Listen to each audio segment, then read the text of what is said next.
Saat dunia mulai lelah dengan perang, Rusia dan Ukraina justru meningkatkan serangan. Rudal diluncurkan, drone diterbangkan, kota-kota terbakar, dan garis depan kembali berubah dalam hitungan jam. Putin bereaksi, Zelensky tak tinggal diam. NATO resah tapi penuh perhitungan. Sementara satu suara dari jauh, Donald Trump terus mengupayakan tawaran gencatan senjata secara instan. Ini bukan sekadar perang wilayah. Ini adalah ujian kekuatan, ego, dan ambisi global. Selamat datang di segmen ini. Aksi saling serang Rusia-Ukraina, Trump masuk arena, dan langkah selanjutnya dunia.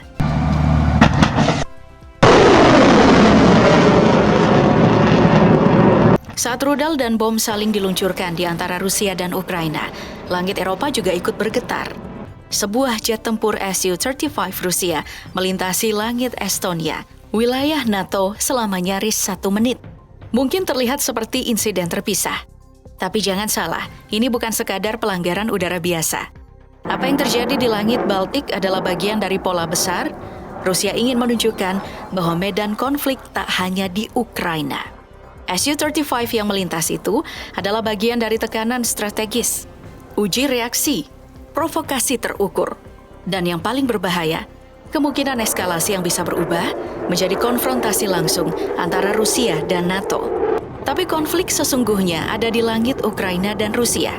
2 hari setelah percakapan telepon antara Trump dan Putin yang belum menghasilkan gencatan senjata, langit Rusia kembali bergemuruh. Dalam kurun waktu 12 jam, pada hari Selasa hingga Rabu pagi 21 Mei 2025, Kementerian Pertahanan Rusia melaporkan telah menjatuhkan 159 drone Ukraina yang menyerang berbagai wilayah, termasuk Moskow.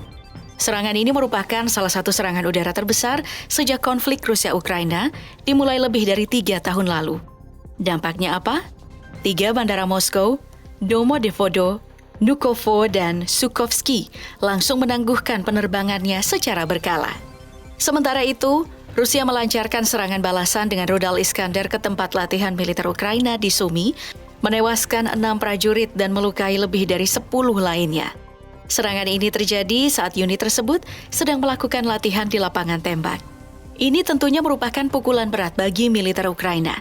Seolah belum usai, pada malam Sabtu 24 Mei 2025, Rusia melancarkan salah satu serangan udara terbesar sejak invasi dimulai.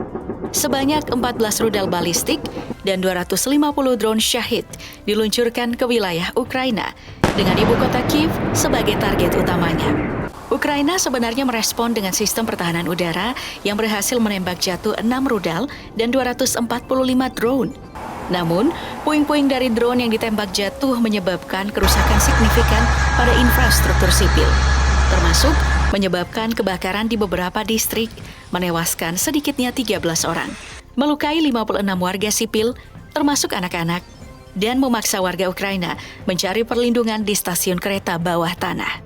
Tak tinggal diam, Ukraina melancarkan serangan balasan dengan meluncurkan drone dalam jumlah besar ke wilayah Rusia, menargetkan pabrik senjata dan bandara Rusia. Selain menyerang fasilitas produksi rudal dan energi, pesawat tak berawak Kiev telah memutus koneksi internet seluler di puluhan kota dan wilayah Rusia, serta membuat puluhan ribu pelancong udara terlantar. Ironisnya, serangan ini terjadi hanya beberapa jam setelah pertukaran tahanan besar-besaran antara kedua negara, yang dimediasi oleh Turki. Masing-masing pihak membebaskan 307 tahanan, menandai pertukaran terbesar sejak perang dimulai. Namun, harapan akan deeskalasi segera pupus dengan serangan udara ini. Presiden Ukraina Volodymyr Zelensky mengecam serangan tersebut sebagai bukti bahwa Rusia tidak berniat untuk mengakhiri perang. Ia menyerukan sanksi internasional yang lebih keras terhadap Moskow dan menegaskan bahwa Ukraina akan terus mempertahankan kedaulatannya.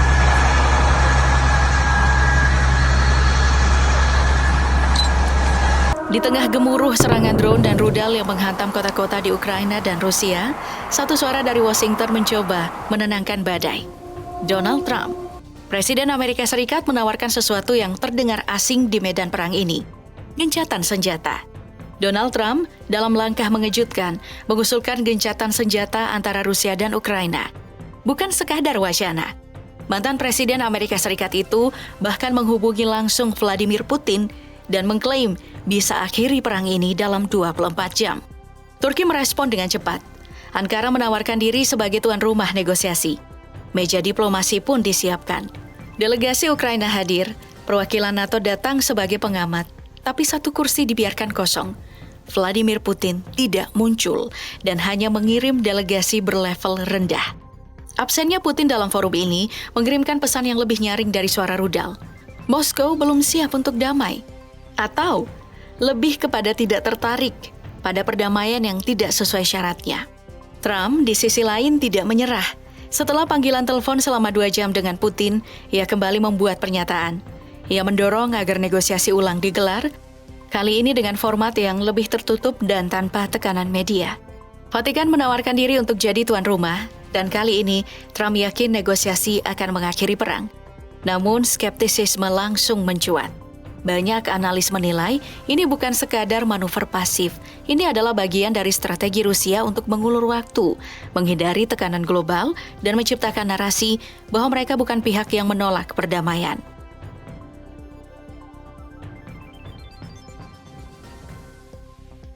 Moskow akhirnya angkat bicara.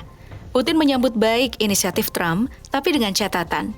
Putin menyebut gencatan senjata hanya mungkin jika Ukraina menerima realitas baru di medan perang. Apa itu? Mengakui wilayah yang kini diduduki Rusia, termasuk Crimea dan Donbas, serta menghentikan ambisi bergabung dalam NATO. Tapi Kiev tak tinggal diam. Zelensky dengan nada tegas menyatakan bahwa Ukraina tidak akan tunduk pada tekanan yang menyamar sebagai diplomasi. Zelensky tidak bisa menyebutnya perdamaian jika hasilnya adalah pendudukan abadi. Zelensky tetap pada pendiriannya menjauh dari Rusia. Pernyataan dari Zelensky pun langsung dijawab dengan serangan drone dan merebut 3 permukiman lagi di Ukraina Timur. NATO pun memasang kuda-kuda. Di balik diplomasi Trump, aliansi militer barat justru memperkuat dukungan militernya ke Ukraina. Pernyataan resmi dari Sekretaris Jenderal NATO menegaskan, keputusan Putin untuk tidak hadir dan hanya mengirim delegasi tingkat rendah dalam perundingan di Turki sebagai kesalahan besar, dan menegaskan bahwa kini semua tekanan internasional mengarah ke Ukraina. Trump mungkin mencoba memainkan peran penengah, tapi bagi banyak pihak, dia justru membuka ruang bagi Moskow untuk merebut narasi. Gencatan senjata dalam konteks ini bukan akhir dari konflik, melainkan jeda untuk menyusun ulang strategi. Dan dalam jeda itulah justru ancaman terbesar bisa lahir.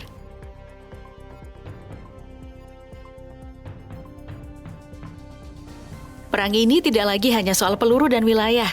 Ia telah berevolusi menjadi permainan stamina, opini publik, dan aliansi global. Ukraina menunjukkan bahwa mereka belum pernah menyerah. Tapi Rusia pun belum kehilangan kendali. Pertempuran drone terus meningkat. Serangan menyasar jauh ke dalam wilayah Rusia. Moskow merespon dengan kekuatan udara penuh. Ini bukan langkah menuju perdamaian. Ini adalah perlombaan menuju eskalasi berikutnya. Di tengah ketegangan, laporan intelijen mengungkap Rusia sudah mengoperasikan rudal udara ke udara berkepala nuklir.